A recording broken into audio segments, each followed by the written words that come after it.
So, this problem ay lumabas po ito sa ME board exam.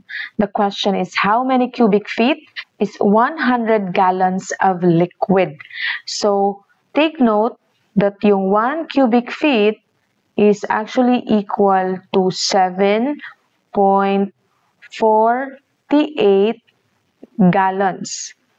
Yan, gallons. Okay? So, 1 cubic feet is 7.48 gallons po yan.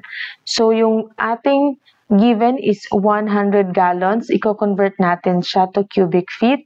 So, yung 100 gallons mo, okay, pag mag-convert ka, you multiply that one with gallon to feet. So, kasi gallon yung nandito, yung given, so gallon din yung ilalagay mo dito sa denominator. Kasi gallon yung given, at saka yung gusto mong kunin dapat nasa taas. Yung hinahanap mo dapat nasa taas. So in this case, si feet cube yung hinahanap natin or cubic feet. So yun siya yung nasa taas. So yung 100 gallons by using your calculator times 1 over 7.48, that is equal to 13.37 cubic feet.